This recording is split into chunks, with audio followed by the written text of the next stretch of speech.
आज हम लोग इस वीडियो में वास्तविक संख्या के महत्वपूर्ण ऑब्जेक्टिव का विश्लेषण करेंगे। तो चलिए शुरू करते हैं। हम अपना पहला प्रश्न देखते हैं। प्रश्न है, यदि दो संख्याओं का गुणनफल 2166 है एवं उनका मस 19 है तो उनका एलसीएम क्या होगा। एलसीएम बराबर फॉर्मूला होता है बाबू, आइए देखते हैं। एलसीएम बराबर फॉर्मूला होता है, एलसीएम बराबर क्या होता है फॉर्मूला, संख्याओं का गुणनफल और बटा में HCF या मसो भी उसको कहते हैं HCF। तो देखते हैं संख्याओं का गुणनफल कितना दिया है 2166 और मसो कितना दे रखा है 19 दे रखा है। तो इसको काटते हैं, ये कटेगा 114 बार में, 19 से जब काटेंगे तो ये कटेगा 114 बार में। तो इसका आंसर क्या हो जाएगा, ऑप्शन नंबर बी। अब अगला प्रश्न है दो अभाज्य संख्याओं का HCF कितना होता है। बाबू अभाज्य संख्या के बारे में थोड़ा सा जान लेते हैं। वैसी संख्या जिसमें एक और स्वयं को छोड़कर किसी अन्य संख्या से भाग ना लगे, और सबसे छोटी अभाज्य संख्या कौन होती है, 2 होती है। तो अब हमारा प्रश्न बोला है कि दो अभाज्य संख्याओं का HCF क्या होता है, कितना होता है।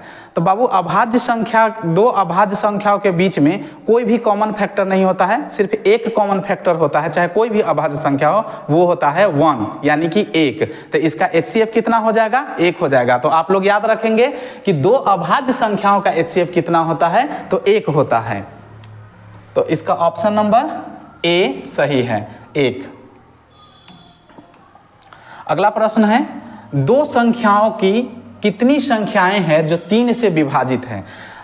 इसको जानने से पहले इसका एक कंसेप्ट होता है, उसको समझेंगे कि संख्याओं की संख्या कैसे निकाला जाता है। तो बोला है 2 अंकों की संख्याएं कितनी होती है।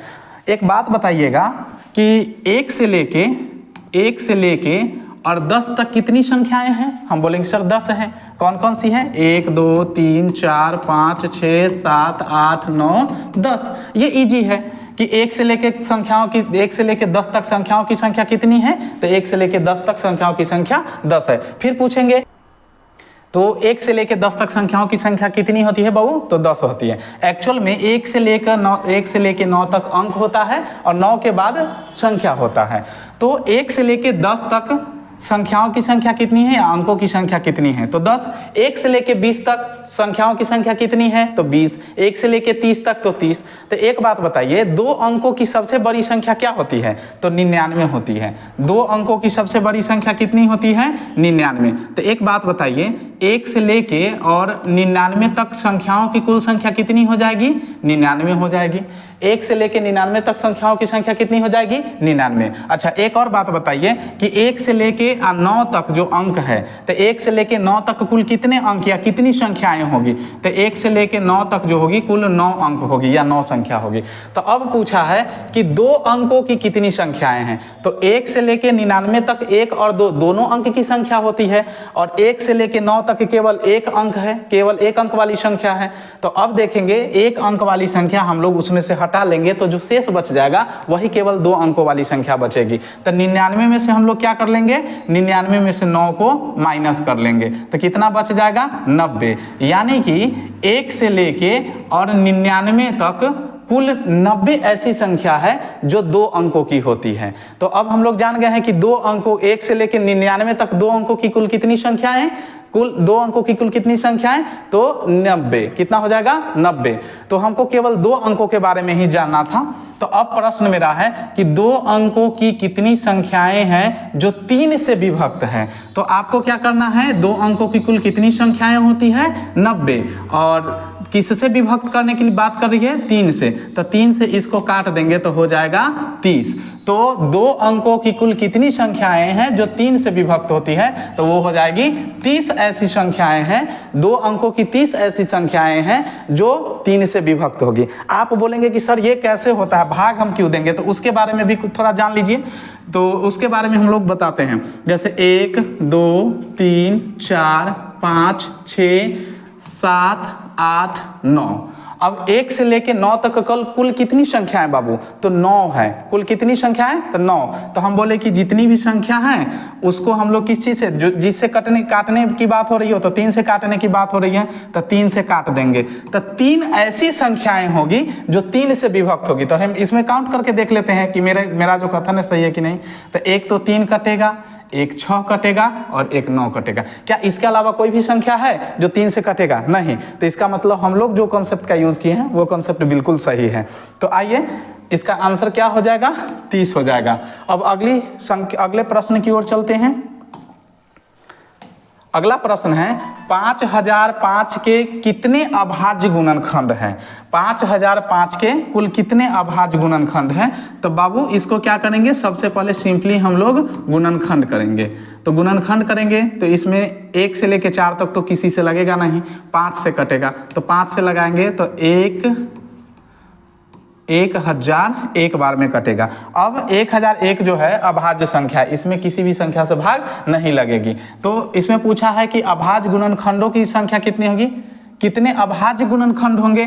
तो एक तो इसमें 5 से लग जाएगा, इसमें एक तो 1001 से लगेगा, इसमें 5005 से भी लगेगा, और एक और संख्या होती है एक जिसमें सभी संख्या में भाग लगती है। तो एक हो जाएगा 1। तो 1 2 3 4। तो हमारा प्रश्न है 5000 के कितने अभाज्य गुणनखंड है? तो आंसर हो जाएगा 4।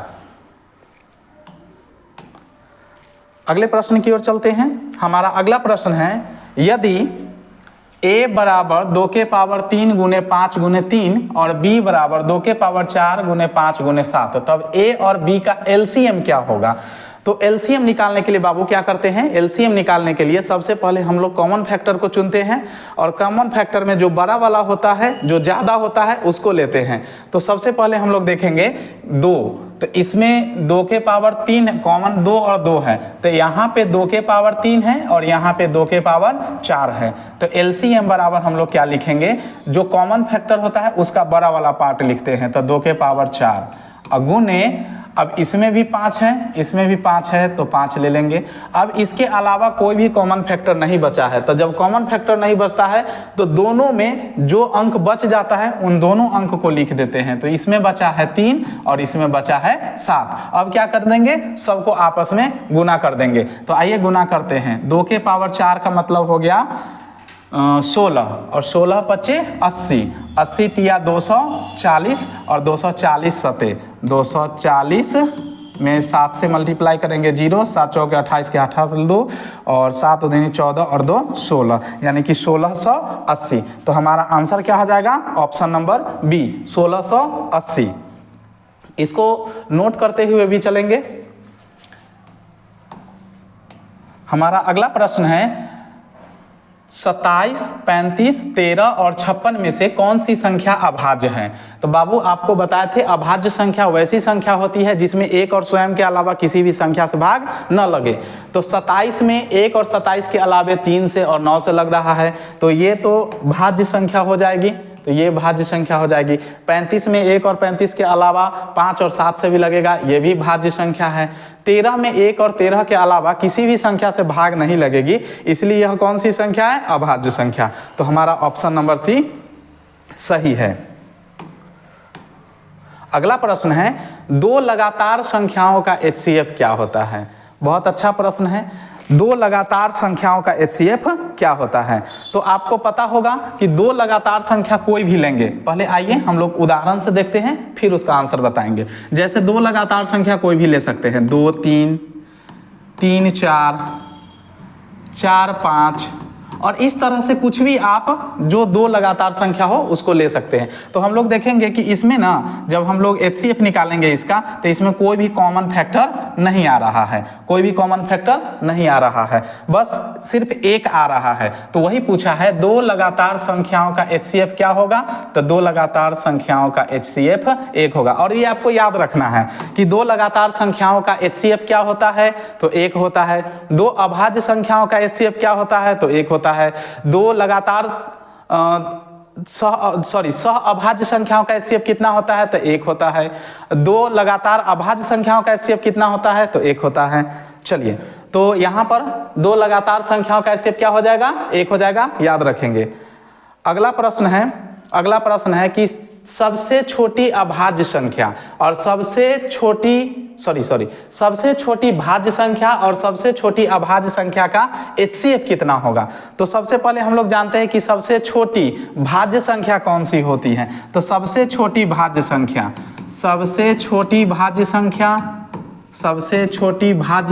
होती है 4। सबसे छोटी भाज्य संख्या 4 और सबसे छोटी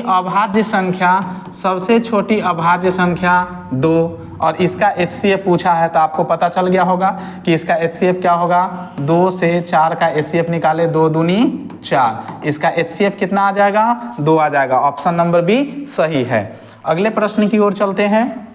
हमारा अगला प्रश्न है, दो क्रमिक सम संख्याओं का HCF क्या होता है। क्रमिक का मतलब होता है लगातार। तो दो क्रमिक सम संख्याओं का HCF सदैव 2 होगा। दो क्रमिक सम संख्या क्या होता है, दो लगातार सम संख्या। देखिए 2 4 4 6 6 8 8 10 10 12। तो देखिए बाबू, इन सभी में जो ये सब जो है क्रमिक सम संख्या, ये सभी क्या है, क्रमिक सम संख्या। और क्रमिक सम संख्या में जो अंतर होता है ना बाबू, वही उसका HCF हो जाता है। ये भी आप याद रख सकते हैं, या आप डायरेक्ट याद रख सकते हैं कि दो लगातार सम संख्याओं का HCF सदैव 2 होता है। अगली प्रश्न है, तो इसका आंसर क्या हो जाएगा, ऑप्शन नंबर डी 2। अगला प्रश्न है, निम्नलिखित में से कौन सी संख्या अपरिमेय संख्या है। बाबू अब समझते हैं अपरिमेय संख्या किसे कहते हैं। अपरिमेय संख्या उस संख्या को कहते हैं जो P/Q के रूप में लिखा जाए, जहां Q 0 के बराबर नहीं हो। एक मिनट, अपरिमेय संख्या के बारे में बात किया है। अपरिमेय संख्या वह संख्या है जो परिमेय नहीं होता है। हम परिमेय के बारे में बता रहे थे, अपरिमेय के बारे में पूछ रहा है कि अपरिमेय संख्या कौन सी है। तो अपरिमेय संख्या उस संख्या को कहते हैं जो परिमेय नहीं है। तो अब हमको जानना पड़ेगा कि परिमेय संख्या कौन सी होती है। तो वैसी संख्या जो P/Q के रूप में लिखा जाए, जहां Q 0 के बराबर नहीं हो, मतलब एक ऐसा भिन्न जिसका हर कभी भी 0 नहीं हो, वह परिमेय संख्या है। अच्छा, जब कोई भी संख्या डायरेक्ट दिया हुआ रहे, भिन्न के रूप में नहीं दिया हुआ रहे, तो भी वह परिमेय के रूप में होती है। तो अभी हमको जानना है कि निम्नलिखित में से कौन सी अपरिमेय संख्या है। तो अपरिमेय संख्या का भी कुछ कंसेप्ट याद रखेंगे। वो एक ऐसी संख्या जो अभाज्य हो और रूट चिन्ह के अंदर हो, तो वह अपरिमेय संख्या होती है। और ऐसा परिमेय संख्या जो पूर्ण वर्ग संख्या न हो लेकिन रूट चिन्ह के अंदर हो, तो भी वह अपरिमेय संख्या होती है। तो उतना इसमें तो देखना है नहीं, इसमें तो 23 जो है वो अभाज्य संख्या है और रूट चिन्ह के अंदर है। तो इसका आंसर क्या हो जाएगा, ऑप्शन नंबर ए सही है, रूट अंदर 23।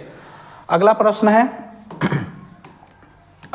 है 2 10 20। 2 10 और 20 के LCM और HCF का अनुपात क्या होगा। तो सबसे पहले दोनों का LCM और HCF निकालना होगा। तो देखते हैं 2 10 और 20 का पहले क्या कर लीजिए, गुणनखंड कर लीजिए। तो 1 गुने 2, 1 गुने 2 गुने 5, 1 गुने 2 गुने 2 गुने 5। और इसका क्या बोला है, LCM और HCF। तो सबसे पहले LCM निकालते हैं। LCM, तो LCM निकालने के लिए क्या करेंगे, जो तीनों में कॉमन है उसका बड़ा वाला पार्ट। तो बाबू 2 2 2 तीनों में कॉमन है, लेकिन यहाँ 2 के पावर, इसको क्या लिख सकते हैं, 2 के पावर 1, 2 के पावर 1 गुने 5, इसको लिख सकते हैं 2 के पावर 2 गुने 5। तो जो तीनों में कॉमन होता है उसका बड़ा वाला पार्ट लेते हैं। तो इसका बड़ा वाला पार्ट है 2 के पावर 2, फिर गुने।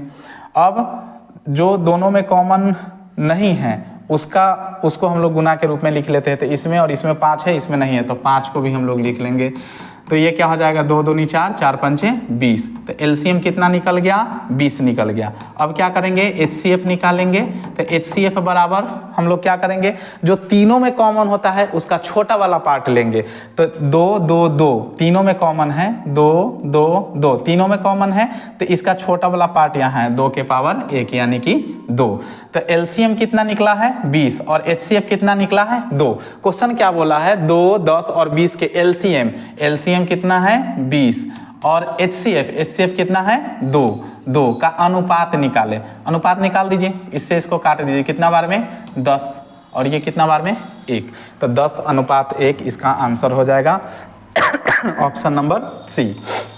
ऑप्शन नंबर सी इसका सही आंसर है। सॉरी,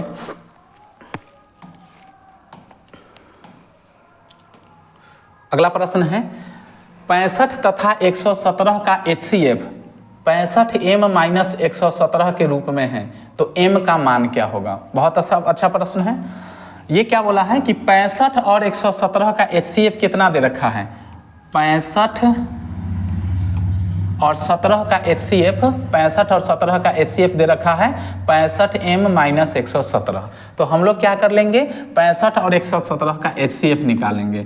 65 और 117 का पहले HCF निकालेंगे, तब 5 गुने 13 और 3 गुने 3 गुने 13, तो इसका HCF क्या हो जाएगा, जो दोनों में कॉमन होगा वही HCF हो जाएगा। तो 13 दोनों में कॉमन है, तो इसका HCF क्या हो जाएगा 13। तो अभी हम लोग HCF इसका निकाल चुके हैं। अब प्रश्न के हिसाब से चलेंगे कि इस दोनों का HCF कितना दे रखा है, 65m माइनस 117।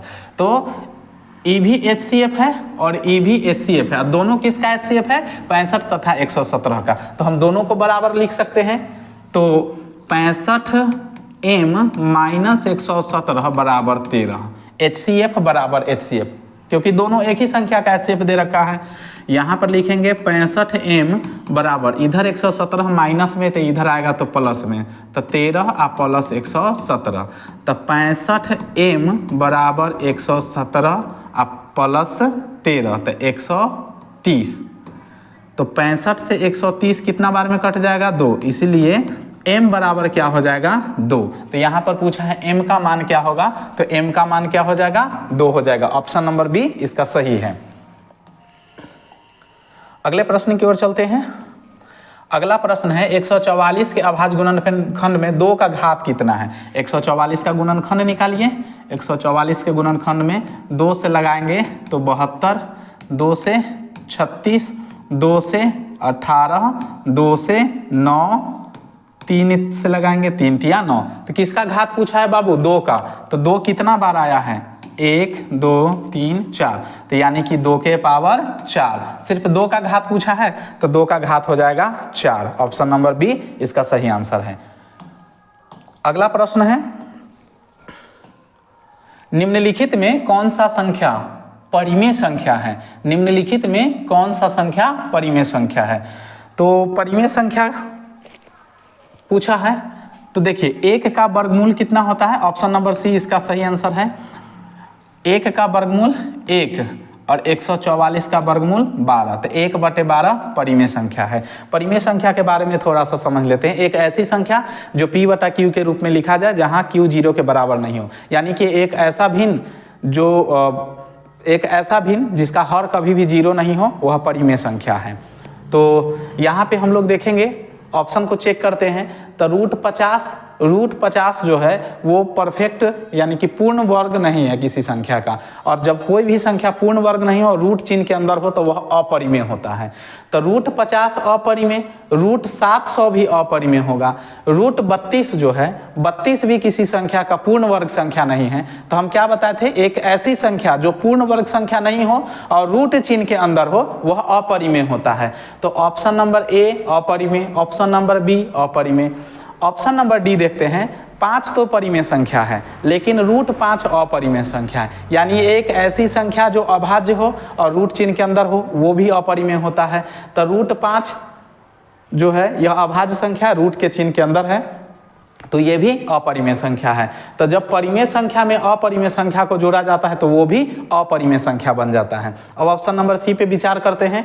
1 का वर्गमूल होता है 1 और बटे में ये बटे का चिन्ह है, और रूट 144 का वर्गमूल होता है 12। 144 जो है वो पूर्ण वर्ग संख्या, किसका वर्ग है, 12 का। 12 में 12 से गुना करेंगे 144, तो ये 12 का वर्गमूल है। तो ये हमारा जो है ऑप्शन नंबर सी परिमेय संख्या है।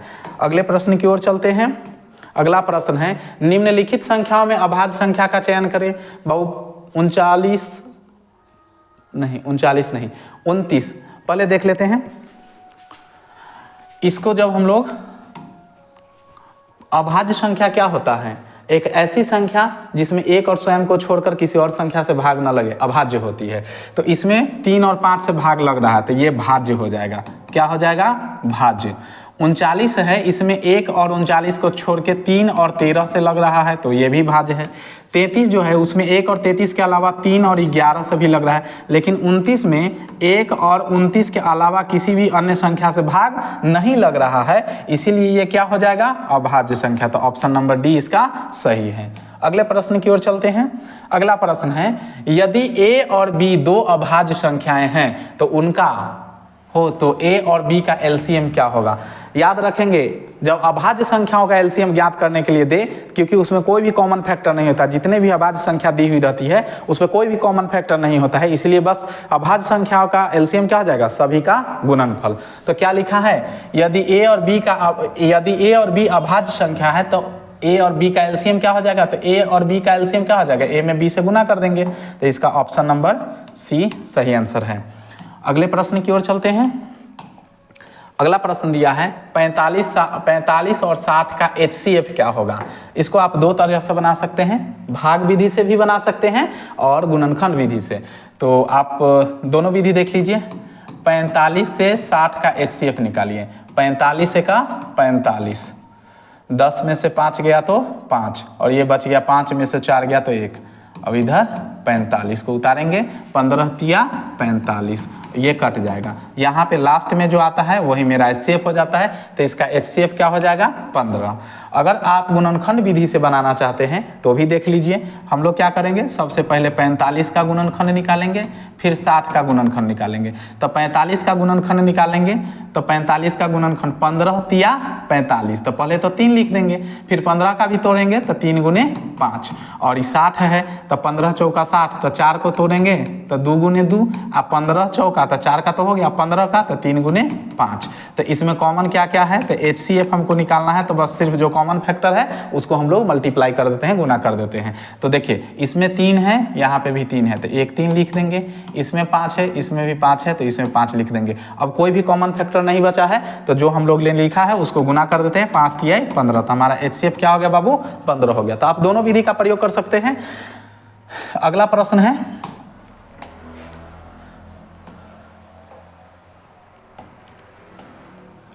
अगला प्रश्न है, देखिए एक अशून्य परिमेय संख्या। आपको पता होना चाहिए बाबू कि शून्य जो होता है ना, एक ऐसी संख्या है जो परिमेय होती है, ठीक है ना। तो एक अशून्य परिमेय संख्या यानी कि शून्य को छोड़कर कोई और परिमेय संख्या, एक अशून्य परिमेय और अपरिमेय संख्याओं का गुणनफल क्या होगा। सदैव याद रखें, परिमेय और अपरिमेय संख्याओं का गुणनफल सदैव अपरिमेय होता है, ठीक है। तो यहाँ लिखा है एक अशून्य परिमेय संख्या, यानी कि कैसी परिमेय संख्या जो शून्य न हो, तो शून्य को छोड़कर कोई भी परिमेय संख्या और अपरिमेय संख्या का गुणनफल सदैव क्या हो जाएगा, अपरिमेय संख्या। हमेशा क्या होगा, अपरिमेय संख्या होगा। तो ऑप्शन नंबर 20 का सही आंसर है। अगला प्रश्न है कि निम्न में से कौन अभाज्य संख्या है। तो निम्न में से 41 जो है ना अभाज्य संख्या है। आपको पहचानने के लिए बता दिए थे कि अभाज्य संख्या पहचानने का क्या नियम है, उसका गुणनखंड निकालिए। गुणनखंड नहीं निकले समझो कि वो अभाज्य संख्या है। या एक ऐसी संख्या जिसमें एक और स्वयं को छोड़कर किसी अन्य संख्या से भाग न लगे, वह अभाज्य संख्या है। तो अब 41 जो है उसमें 1 और 41 के अलावा किसी अन्य संख्या से भाग नहीं लगता है, इसलिए 41 क्या हो जाएगा, अभाज्य संख्या हो जाएगा। अगला प्रश्न है, निम्नलिखित में से किसका दशमलव प्रसार अशांत है। दशमलव प्रसार अशांत, इसका एक दो जो नियम है शांत और अशांत के लिए वो देख लीजिए। पहले देखिए, ऊपर में कोई भी संख्या हो उससे मतलब नहीं है, उसके बटा में 2 होना चाहिए। संख्या कोई भी हो उसके बटा में 5 हो। संख्या कोई भी हो उसके बटा में 2 और 5 के गुने के रूप में हो। संख्या में कुछ भी हो ऊपर और नीचे 2 के पावर कुछ भी दिया हुआ रहे, 5 के पावर कुछ भी दिया हुआ रहे, इस फॉर्म में रहे या फिर इस वाला फॉर्म में रहे, 2 के पावर कुछ रहे, या फिर इस फॉर्म में रहे 2 के पावर कुछ भी रहे। तो अगर इस फॉर्म में से कोई एक आता है तो उसका दशमलव प्रसार सदैव शांत होगा, नहीं तो बाकी का दशमलव प्रसार अशांत होता है। तो आइए हम लोग ऑप्शन को चेक करते हैं। पहला ऑप्शन है 23/50, 23/50। तो 23/50, बस हमको अंश से कोई लेना देना नहीं, हर का गुणनखंड करिए। 23 2 गुने 5 गुने 5, देखिए 23 बटा में 5 पचे 25, 25 दूनी 50। तो ये 2 और 5 के रूप में है, इसके अलावा बटे में कुछ भी नहीं है, तो इसका दशमलव प्रसार क्या हो जाएगा, शांत हो जाएगा। इसका दशमलव प्रसार क्या हो जाएगा, शांत हो जाएगा। अगला देखते हैं ऑप्शन 13 बटा 6 से 25, 13 बटा में 6 से 25, तो 13 आप 25 पंचे 125, आप फिर 125 पंचे 6 से 25, यानी कि 5 पचे 25, आप पचे 125 पचे 6 से 25, यानी कि 13 बटे 5 के पावर 4। ये 5 के पावर कुछ के रूप में है, तो इसका भी हो जाएगा शांत। अब ऑप्शन नंबर डी जो है, ऑप्शन नंबर डी देख लेते हैं। ऑप्शन नंबर डी में 1600 है, 1600 में 2 और 5 के रूप में ही होगा, उसका भी गुणनखंड करेंगे तो, लेकिन 243 जो है वो 2 और 5 के फॉर्म में नहीं होगा। तो पूछा है अशांत किसका है, तो 39 बटे 243 का है। अगर इसका डिटेल वीडियो देखना चाहते हैं तो मैंने इस पर एक और वीडियो बना के रखा है वास्तविक संख्या के नाम से, उसमें परिमेय, अपरिमेय, भाज्य, अभाज्य, शांत, अशांत, इन सब के बारे में डिटेल से मैंने बताया है, तो उस वीडियो को जाके आप देख सकते हैं, तो इसको समझने में आसानी होगी। और हम यही रिकमेंड करेंगे कि आप पहले वही वीडियो देख लीजिए, फिर इसको देखेंगे तो और बेहतर होगा। चलिए अगला प्रश्न देखते हैं। अगला प्रश्न है पाई बटा 3 क्या है। समझिएगा, पाई जो होता है अपरिमेय संख्या है और पाई का मान 22/7 परिमेय संख्या है। तो आप जान जाइए, ध्यान रखेंगे इस बात को कि अपरिमेय संख्या को जब परिमेय से भाग देते हैं, इसका ध्यान रखेंगे सदैव, अपरिमेय संख्या को जब परिमेय संख्या से भाग देते हैं तो भी अपरिमेय संख्या होता है, या परिमेय संख्या में अपरिमेय संख्या से भाग देते हैं तो भी अपरिमेय संख्या ही प्राप्त होता है। तो पाई अपरिमेय संख्या, 3 परिमेय संख्या, भाग देंगे तो इसका आंसर क्या होगा, अपरिमेय संख्या होगा। तो 21 का आंसर हो जाएगा ऑप्शन नंबर ए। अगला प्रश्न है दो संख्याओं का गुणनफल 8670 है, इनका HCF 17 है, तो LCM क्या होगा। पहला प्रश्न जो हम लोग देखे थे सेम वही क्वेश्चन है, तो आइए इसको एक बार देख लेते हैं। LCM बराबर क्या होता है बाबू, LCM बराबर, जल्दी बोलो, LCM बराबर संख्याओं का गुणनफल, संख्याओं का गुणनफल और बटा में HCF, बटा में HCF। तो संख्याओं का गुणनफल 8670 और बटा में HCF कितना है, 17 है। इसको काट दीजिए, 17 पंचे 85, एक बचेगा, 17 इका 17, बच गया 0 तो 0, 510। तो इसका LCM क्या हो जाएगा, 510 हो जाएगा। ऑप्शन नंबर ए इसका सही आंसर है। अगला प्रश्न है 6, 8 और 22 का LCM और HCF का अनुपात क्या होगा। इस टाइप का भी हम बता चुके हैं, 6, 8 और 22 का। सबसे पहले LCM निकालेंगे, फिर HCF निकालेंगे, फिर उसका रेशियो निकाल देंगे, यानी अनुपात निकाल देंगे। 2 गुने 3, 2 के पावर 3 और 2 गुने 11, LCM HCF। LCM क्या हो जाएगा बाबू, जो कॉमन है, तीनों में 2 कॉमन है, उसका बड़ा वाला, तो 2 के पावर 3 और गुने, अब जो नहीं है कॉमन उसको भी लिख देंगे, तो 3 और 11, 3 और 11, जो कॉमन नहीं होता है उसको भी लिख लेते हैं, जो कॉमन होता है उसका बड़ा पार्ट लिखते हैं। HCF में वही लिखते हैं जो कॉमन होता है और उसका छोटा वाला पार्ट लिखते हैं। तो 2, 2 के पावर 3 और 2, यही कॉमन है, तो हम लोग 2 लिखेंगे, HCF में छोटा वाला लिखा जाता है। तो इसका मान निकालिए, 2 दूनी 4 दूनी 8, 8 3 24, 24 में 11 से गुना करेंगे तो 4 6 2 264, 264। तो अब क्या बोला है कि LCM और HCF का अनुपात क्या होगा, LCM अनुपात HCF। LCM कितना निकला है, 264 निकला है, HCF कितना निकला है, 2 निकला है। काटिए, 2 से ही कट जाएगा एक बार में और ये कटेगा, 2 1 2, 2 3 6, 2 दूनी 4, 132 अनुपात 1। ऑप्शन नंबर डी इसका सही आंसर है। इसको नोट करते हुए भी चलेंगे और क्वेश्चन भी हो सके तो नोट करते हुए चलिए। 96 का अभाज्य गुणनखंड ज्ञात करें। 96 का अभाज्य गुणनखंड निकालने के लिए बोला है बाबू, जो गुणनखंड होता है वही अभाज्य गुणनखंड होता है। तो बस कुछ नहीं करना है, 96 का गुणनखंड निकाल दीजिए, ये तो इजी है।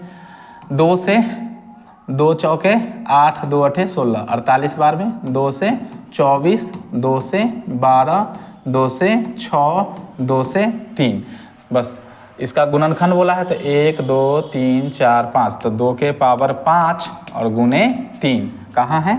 ऑप्शन नंबर ए इसका सही आंसर है, 24 का ए। अगला प्रश्न है 32 का अभाज्य गुणनखंड क्या होगा? 32 का अभाज्य गुणनखंड सिंपल है, बस वही क्वेश्चन है, अंक बदल गया है। 2 से 16, 2 से 8, 2 से 4, 2 से 2, ये हो जाएगा 2 के पावर 5, 2 के पावर 5। ऑप्शन नंबर बी इसका सही आंसर है। 11। अब अगला प्रश्न है, अगला प्रश्न दे रखा है कि 11/15 का दशमलव प्रसार क्या होगा? शांत की अशांत। तो आइए देख लेते हैं। 11/15 हम क्या बोले थे? हर का गुणनखंड करेंगे, तो 11/3 गुणे 5। हम बोले थे कि हर में 2 और 5 के अलावा कोई और संख्या आती है और ऊपर वाला संख्या जब काटेंगे नहीं कट रहा, बटा में 3 रह ही जाए या बटा में कोई भी संख्या रह ही जाए तो वो अशांत होता है। तो यहाँ 3 एक्स्ट्रा में रह गया है, इसलिए ये अशांत होगा। तो इसका दशमलव प्रसार क्या हो जाएगा? अशांत। ऑप्शन नंबर ए इसका सही आंसर है। यहाँ ये दंती से होना चाहिए था, अशांत।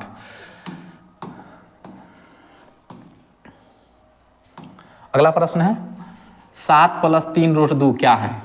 आपको पहले ही बताए थे कि जब परिमेय संख्या को अपरिमेय के साथ जोड़ दिया जाता है या घटा दिया जाता है या गुना कर दिया जाता है या भाग कर दिया जाता है तो अपरिमेय ही प्राप्त होता है।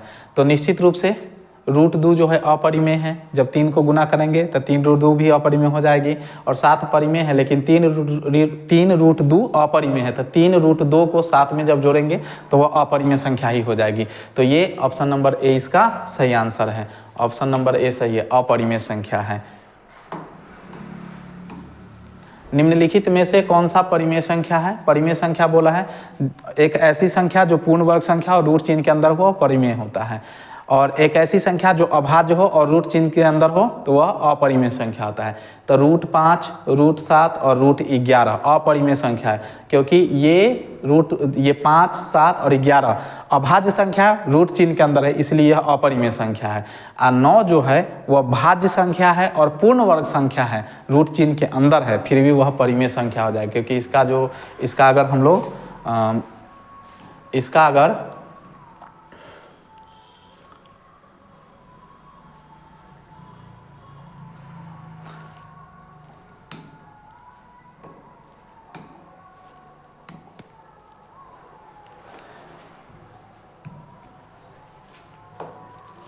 इसका अगर हम लोग वर्गमूल निकालेंगे तो 3 निकलेगा। तो 9 का वर्गमूल 3, तो 3 तिया 9। तो ऑप्शन नंबर सी ये क्या हो जाए? परिमेय संख्या हो जाएगा। 0 और 50 के बीच विषम संख्याओं की संख्या कितनी है? अब समझ लेते हैं। 0 और 50 के बीच बोला गया है, तो 0 और 50 के बीच, तो 0 और 50 के बीच पहली संख्या क्या हो जाएगी? पहली संख्या 1, और आखिरी संख्या क्या हो जाएगी? 49। तो अब समझ लेते हैं, जितनी भी संख्याएं होती है अगर वह लगातार एक सीरीज में दिया हुआ रहे, पैटर्न में दिया हुआ रहे, तो उसमें से आधा संख्या जो होती है वो विषम संख्या होती है और आधा संख्या सम। जैसे देख लीजिए 1, 2, 3, 4, 5, 6, 7, 8, 9, 10। अब यहाँ पे क्या है? यहाँ पे देखिए 10 संख्या है टोटल और लगातार दिया हुआ है, तो इसमें से आधा संख्या जो होगी वो विषम होगी और आधा सम। तो देखिए 1, 3, 5, 7 और 9 ये है विषम संख्या। इसकी संख्या कितनी है? 1, 2, 3, 4, 5। और सम संख्या की भी संख्या कितनी है? 5। ठीक है ना? तो जितनी सम होती है उतनी विषम होती है। तो अब पूछा गया है हमें कि निम्न में 0 और 50 के बीच कितनी विषम संख्या है। तो हमको क्या करना है? 1 से लेके और 49 तक गिनना होगा कि विषम संख्याएं कितनी होती है। तो बाबू 1 से लेके 50 तक हम लोग समझ गए कि कितना संख्या होती है? 50। आसान हो जाएगा हमको यहाँ से 50 लिख लेने में। तो 1 से 50 तक में 25 जो संख्या होगी वो सम हो जाएगी और 25 जो होगी वो विषम हो जाएगी। क्या हो जाएगी? विषम। 1 से 50 तक रहता तो, लेकिन 1 से 49 तक ही हमको निकालना है, क्योंकि बोला है 0 से लेके 50 के बीच। तो 0 के बाद 1 और 50 के पहले 49। तो 1 और 49, 1 से लेके 49 तक की कितनी विषम संख्या है, तो उसको निकालने के लिए हम लोग क्या किए, 1 से लेके 50 तक निकालिए। तो 1 से 50 तक 25 सम और 25 विषम, लेकिन यहाँ तो 49 तक ही लिखना है, यानी कि 50 जो है उस सम में काउंट हो गया है, तो सम में हम लोग 1 घटा लेंगे। तो 1 से 49 तक जो होगी संख्या, 1 से 49 तक, उसमें 24 सम संख्या हो जाएगी और 24 सम संख्या हो जाएगी और 25 विषम संख्या हो जाएगी, यानी विषम संख्याओं की संख्या कितनी हो जाएगी, 25 हो जाएगी। तो हमारा ऑप्शन नंबर बी सही है, ऑप्शन नंबर बी सही है, 25। विषम संख्याओं की संख्या कितनी हो जाएगी, 25 हो जाएगी। आगे की ओर देखते हैं हम लोग, 0 और 100 के बीच विषम संख्याओं की संख्या कितनी है। सेम प्रश्न है, देखते हैं। 0 और 100 के बीच बोला है, यानी कि 1 से लेके 99 तक। फिर यहाँ पे विषम संख्या की संख्या अधिक होगी और सम संख्या की संख्या 1 कम होगी, ठीक है। तो हम लोग क्या करेंगे, 1 से लेके 100 तक निकालेंगे। 1 से लेके 100 तक, 1 से लेके 100 तक 50 सम और 50 विषम, 50 विषम। अब देखते हैं कि हमको निकालना तो 1 से लेके 99 तक ही है, विषम से शुरू, विषम पे ही खत्म, तो विषम संख्या की संख्या 1 अधिक हो जाएगी। तो यानी कि 1 से लेके 99 तक हम कह सकते हैं, 1 से लेके 99 तक 49 सम संख्या हो जाएगी और 50 विषम संख्या। प्रश्न पूछा गया है, प्रश्न पूछा है कि भाई साहब 0 से लेके 100 के बीच विषम संख्याओं की संख्या कितनी होती है, तो विषम संख्याओं की संख्या 50 हो जाएगी। ऑप्शन नंबर 20 का सही आंसर है। अगला प्रश्न है 0 और 25 के बीच विषम संख्याओं की संख्या कितनी है, तो देख लेते हैं। फिर वही प्रश्न है, 0 और 25, तो 0 और 25 के बीच बोला है, यानी 1 से लेके 24 तक। तो 1 से लेके 24 तक कुल संख्या कितनी, जब सम विषम से शुरू हो, सम पे खत्म हो तो हाफ कर दीजिए। तो यहाँ पर हम लोग क्या करेंगे, 1 से लेके 24 तक कुल संख्या है 24, तो आधा हो जाएगा विषम, यानी कि 12 संख्या जो हो जाएगी विषम, और सम की संख्या भी कितनी हो जाएगी, 12 सम 12 विषम। तो हमसे क्या पूछा गया है कि विषम संख्याओं की संख्या कितनी है, विषम संख्याओं की संख्या 12 है। सम का भी पूछता तो उसका आंसर भी 12 हो जाता। अगला प्रश्न है 5, 15 और 20 के एलसीएम और एचसीएफ का अनुपात क्या होगा। ऐसा टाइप का क्वेश्चन 2 आगे और भी पूछा जा चुका है, तो इसको हम लोग देख लेते हैं। 5, 15 और 20, सबसे पहले तो इसका गुणनखंड आप निकालिए। तो 1 गुने 5, 3 गुने 5, 2 गुने 2 गुने 5। तो इसको ठीक से लिखेंगे, सजा के लिखिए।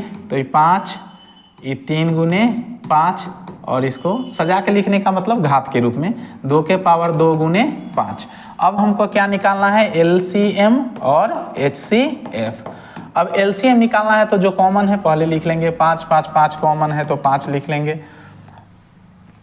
जो कॉमन नहीं है बच गया है उसको भी लिख लेंगे, तो 3 बच गया है और 2 के पावर 2 बच गया है। ये हमारा एलसीएम हो गया। एचसीएफ में जो कॉमन होता है वही होता है, तो एचसीएफ में तीनों में 5 कॉमन है तो 5। अब इसको हल करिए, 2 दूनी 4, 4 तिये 12, 12 पंचे 60। तो एलसीएम निकल गया है मेरा 60 और एचसीएफ कितना है 5। तो बोला है एलसीएम और एचसीएफ का अनुपात क्या होगा, तो एलसीएम कितना निकला है भाई 60, और एचसीएफ कितना निकला है, एचसीएफ निकला है 5। 5 से इसको काटेंगे तो 1, 5 से इसको काटेंगे तो 12, 12:1। तो हमारा ऑप्शन नंबर ए इसका सही आंसर है, 12:1। अगले प्रश्न की ओर चलते हैं। निम्नलिखित संख्याओं में परिमेय संख्या का पहचान करिए। भाई साहब एक ऐसी संख्या जो पूर्ण वर्ग संख्या हो और रूट चिन्ह के अंदर हो वह परिमेय होगी, तो 25 जो है पूर्ण वर्ग संख्या। अच्छा एक बात आप जान लीजिए, पूर्ण वर्ग संख्या निकालने में अगर परेशानी होती है तो थोड़ा सा यहाँ पे देखेंगे। देखिए 1 का जो वर्ग होगा, 1 का जो वर्ग होगा 1, 2 का जो वर्ग होगा 4, 3 का वर्ग होगा 9, 4 का वर्ग होगा 16, 5 का वर्ग 25, 6 का वर्ग 36, 7 का वर्ग 49, 8 का वर्ग 64। अगर इस तरह के कोई भी वर्ग संख्या रूट चिन्ह के अंदर होता है तो भी वह परिमेय संख्या ही होगी। तो यहाँ पे 25 जो है रूट चिन्ह के अंदर है, 25 जो है रूट चिन्ह के अंदर है, तो 25 हमारा पूर्ण वर्ग संख्या है, इसका गुणनखंड, इसका वर्गमूल निकालेंगे तो 5 हो जाएगा, यानी कि रूट 25 जो है यह परिमेय संख्या है। अगले प्रश्न की ओर बढ़ते हैं। अगला प्रश्न है, निम्नलिखित संख्या में कौन परिमेय संख्या नहीं है? परिमेय संख्या नहीं है यानी कि अपरिमेय संख्या के बारे में पूछ रहा है। अपरिमेय संख्या कौन सी है? तो देखो 5 और रूट 49 का वर्गमूल कितना हो जाता है 7, तो ये भी परिमेय संख्या है। अब 5 भी परिमेय संख्या है, तो परिमेय गुने परिमेय, तो हमारा ऑप्शन नंबर ए परिमेय है। 19 रूट 1, 19 भी परिमेय संख्या, रूट 1 का वर्गमूल 1, तो 1 भी परिमेय संख्या, तो परिमेय गुने परिमेय। अब देखते हैं 2 तो परिमेय ही है। रूट 16 पूर्ण वर्ग संख्या है, तो रूट के अंदर है तो उसका वर्गमूल निकाल देंगे, तो 4 दूनी 8, ये भी परिमेय संख्या है। लेकिन रूट 3 अभाज्य संख्या, 3 जो है अभाज्य संख्या, रूट चिन्ह के अंदर है, इसीलिए अपरिमेय संख्या, तो 2 रूट 3 जो है अपरिमेय संख्या हो जाएगी। हमारा ऑप्शन नंबर डी सही है। क्वेश्चन में क्या बोला था? निम्नलिखित संख्या में कौन परिमेय संख्या नहीं है, यानी परिमेय संख्या नहीं है तो क्या अपरिमेय संख्या के बारे में पूछ रहा है, तो अपरिमेय संख्या जाएगा 2 रूट 3।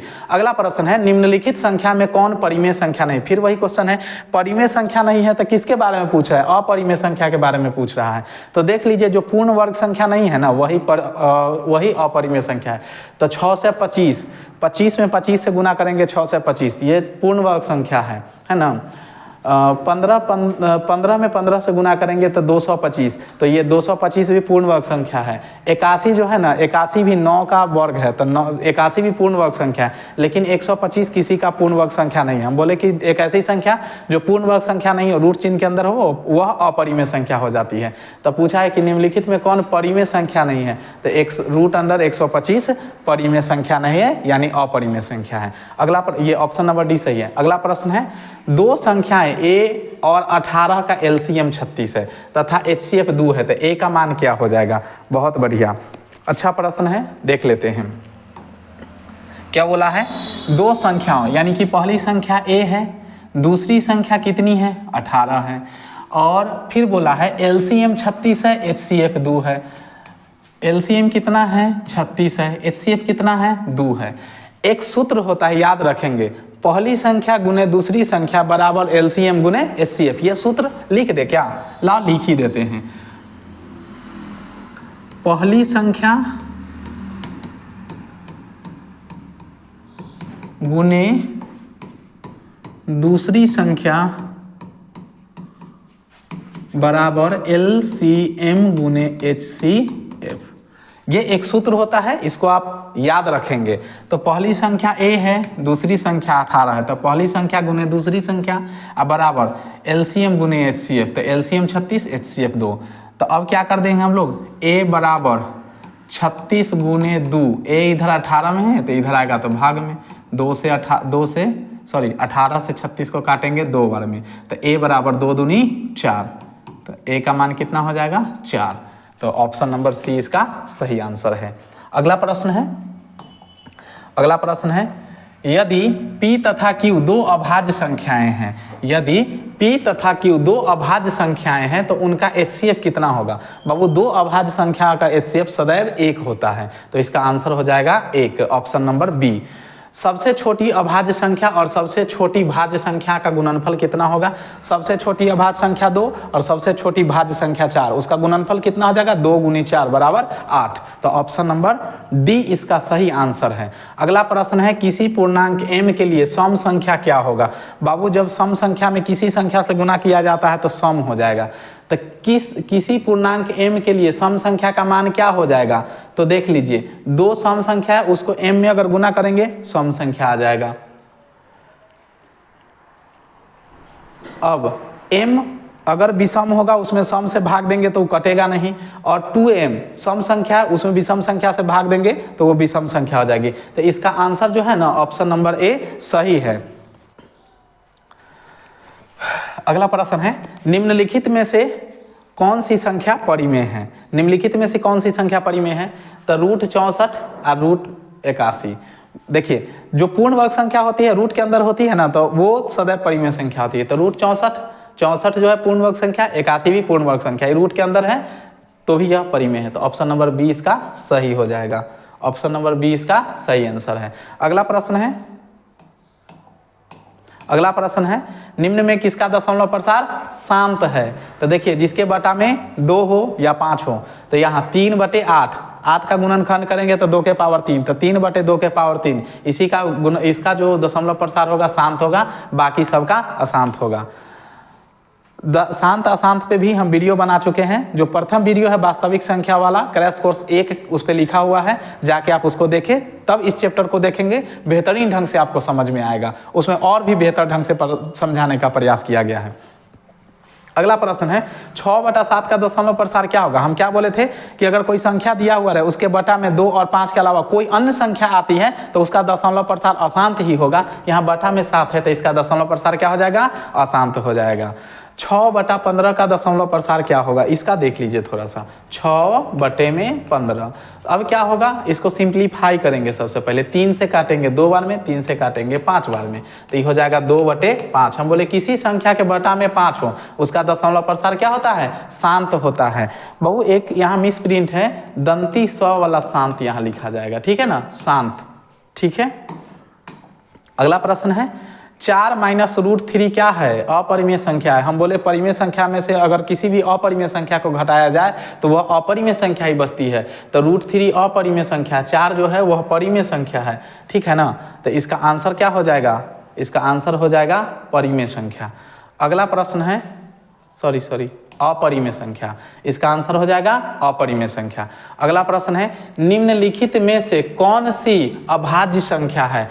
बस गुणनखंड करके हमको देखना है इसका, ठीक है ना। अगर गुणनखंड उसका नहीं हुआ या फिर एक और स्वयं से छोड़कर अन्य संख्या से भाग नहीं लगा, समझ लीजिए कि वही आपका अभाज्य संख्या है। तो इसको देख लेते, 69 में लगेगा। अब 1 और 69 के अलावा 3 से इसमें भाग लग रहा है।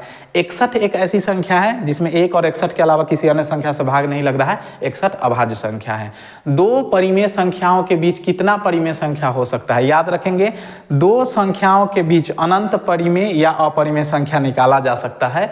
यहाँ पे दिया है 2 परिमेय संख्याओं के बीच कितनी परिमेय संख्या, तो अनंत परिमेय संख्या निकाली जा सकती है। ऑप्शन नंबर सी इसका सही आंसर है, अनंत। अगला प्रश्न है, 11/15 का दशमलव प्रसार क्या होगा? 11/15 का दशमलव प्रसार अशांत होगा बाबू। 11/15 का दशमलव प्रसार क्या होगा? अशांत। आइए देख लेते हैं, 11/15 गुणनखंड करिए, 11/3 × 5। हम क्या बोले थे? 5 के अलावा अगर बटा में कुछ भी आता है और ऊपर वाला संख्या नहीं करता है, बटा में 3 रह ही जाता है, तो उसका दशमलव प्रसार क्या हो जाएगा? अशांत हो जाएगा। अगला प्रश्न देखते हैं हम लोग, निम्नलिखित में से कौन अपरिमेय संख्या है? तो √2 एक अपरिमेय संख्या है, क्योंकि √2 जो है ना, 2 वह अपरिमेय अभाज्य संख्या है, और रूट चिन्ह के अंदर अगर कोई अभाज्य संख्या जाता है तो वो अपरिमेय संख्या बन जाती है, तो √2 अपरिमेय संख्या है। 5√2 क्या है? अपरिमेय संख्या है, क्योंकि √2 अपरिमेय संख्या, 5 में गुना करेंगे तो वह अपरिमेय ही हो जाएगी। इसका ऑप्शन नंबर डी सही है, अपरिमेय संख्या। 2 या 2 से अधिक अभाज्य संख्याओं का HCF कितना होगा? कितना भी संख्या दे दे, अगर वह अभाज्य संख्या है तो अभाज्य संख्याओं का HCF सदैव 1 होता है, ठीक है। तो इसका आंसर हो जाएगा ऑप्शन नंबर बी।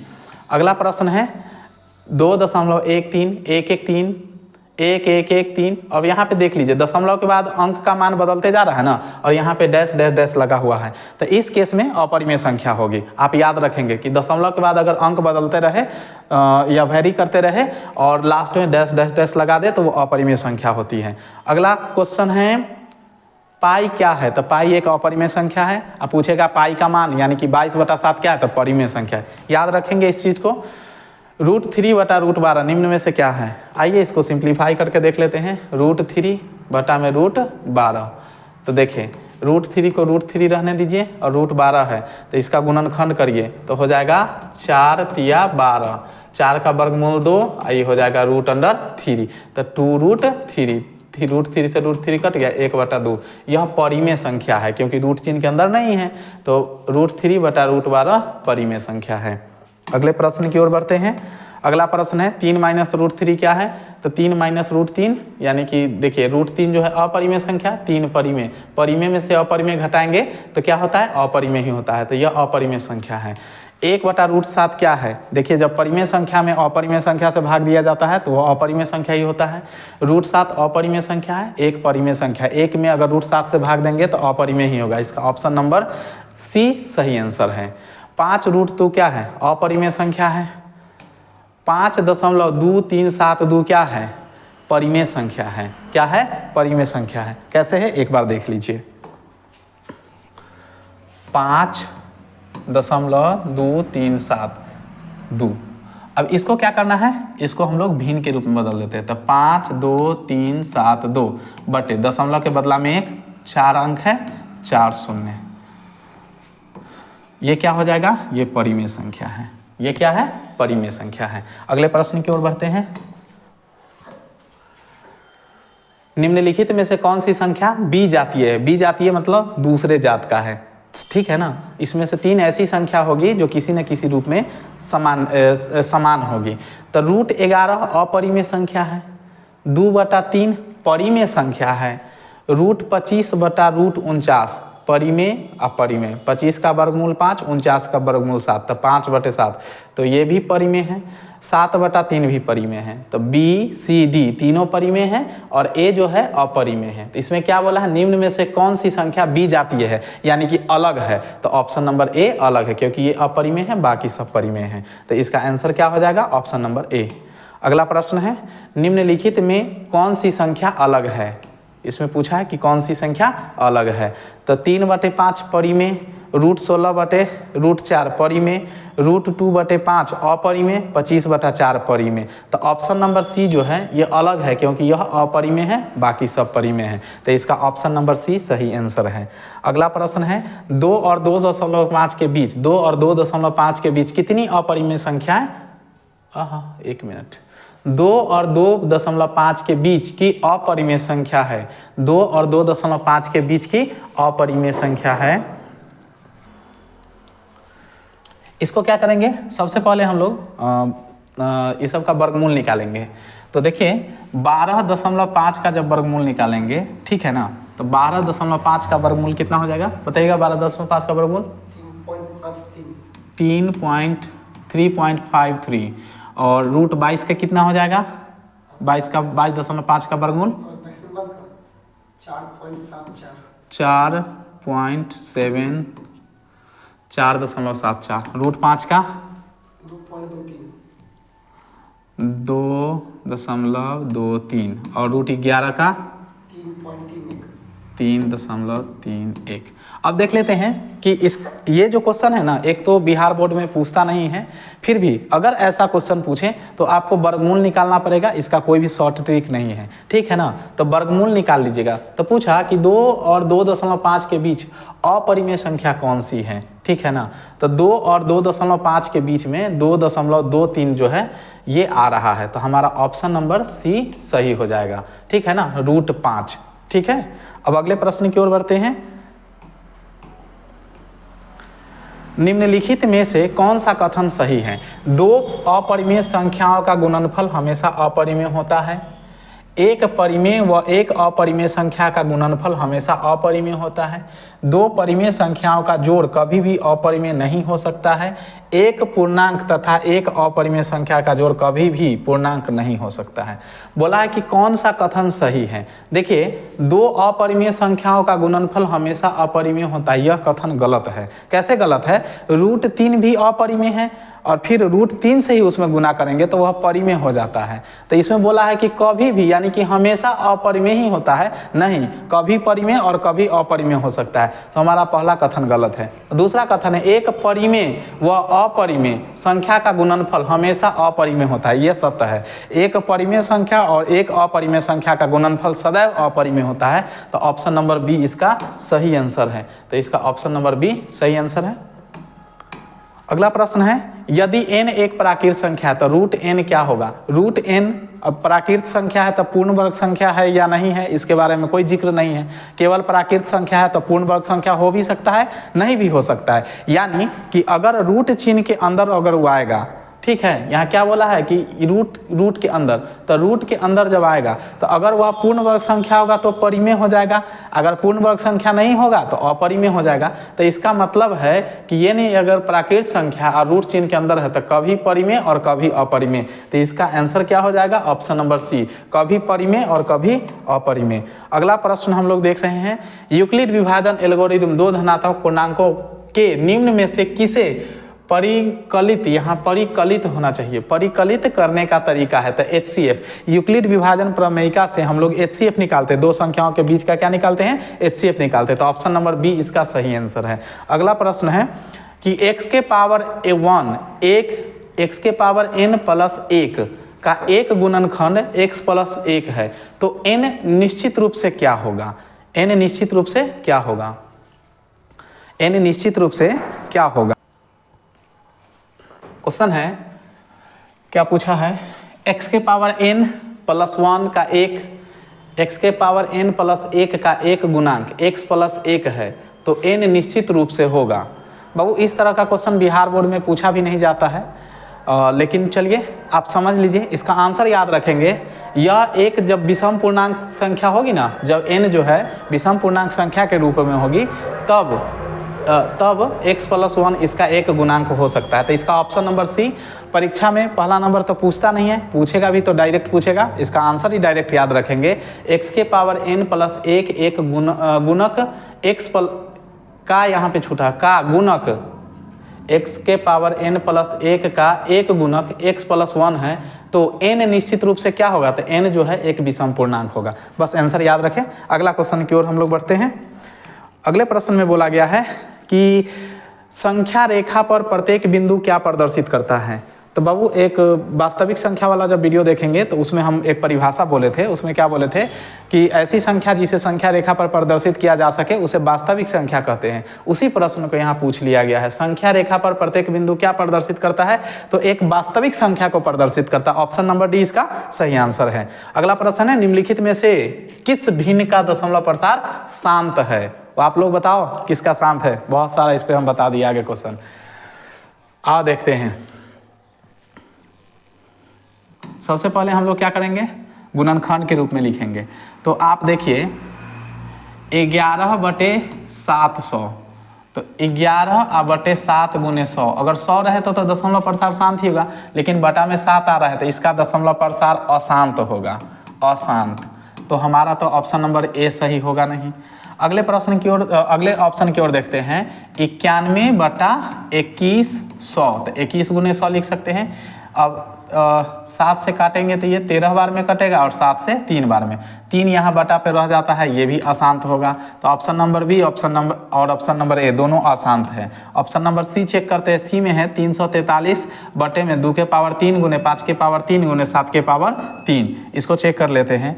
343 बटा में 2 के पावर 3 गुने 5 के पावर 3 गुने 7 के पावर 3। तो 7 के पावर 3 क्या होता है, 343 हो जाता है।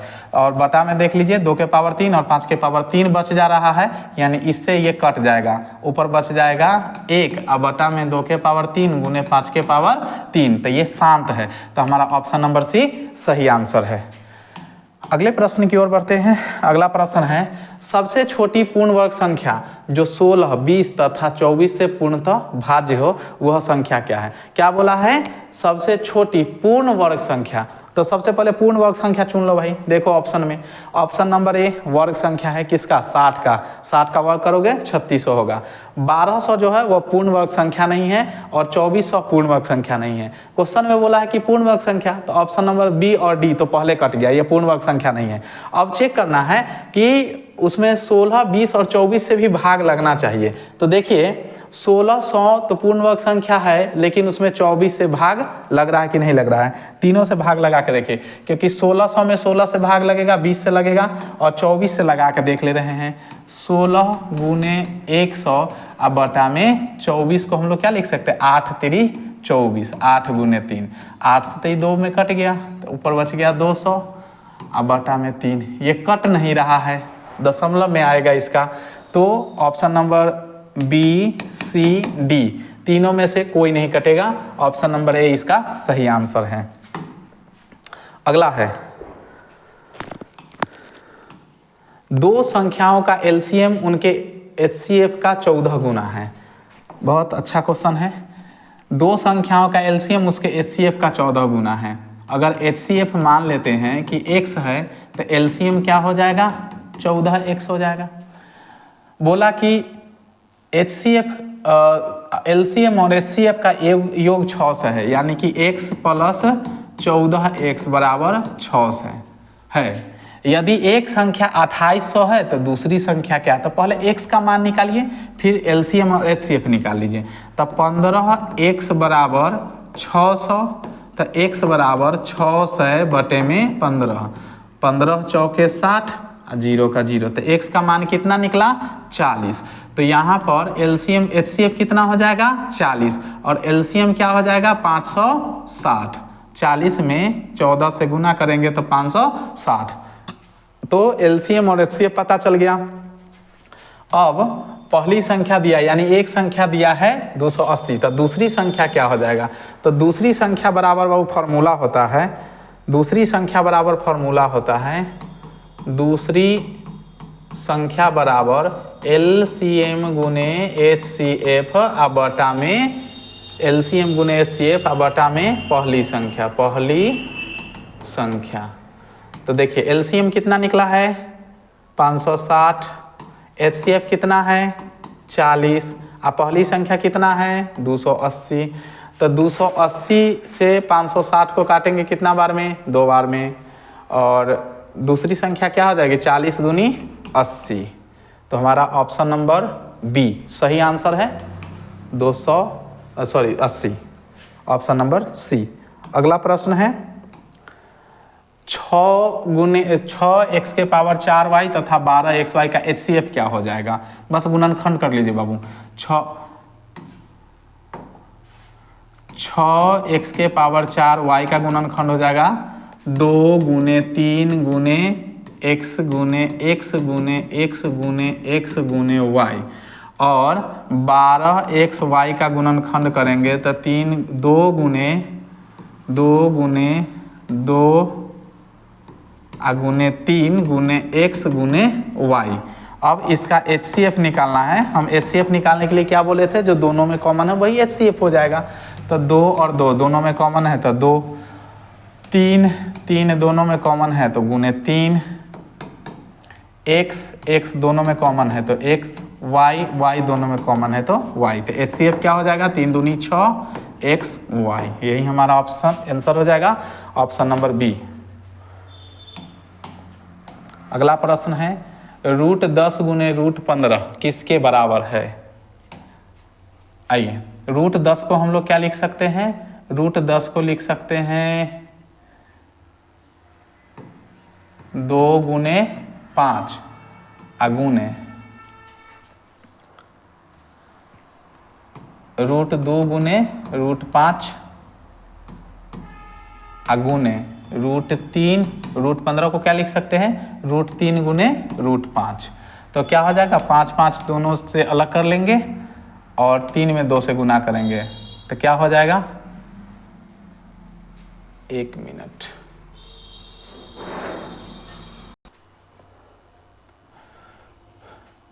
5 और 5 में गुना करेंगे, √5 और √5 को गुना करेंगे तो हो जाएगा 5, और √2 में √3 से गुना करेंगे तो √6। ऑप्शन नंबर 5√6 सी, ऑप्शन नंबर सी 5√6 इसका आंसर हो जाएगा। अगले प्रश्न की ओर बढ़ते हैं। लास्ट क्वेश्चन है हमारा, निम्नलिखित में से किसका दशमलव प्रसार शांत है। तो जो पूर्ण वर्ग संख्या नहीं है,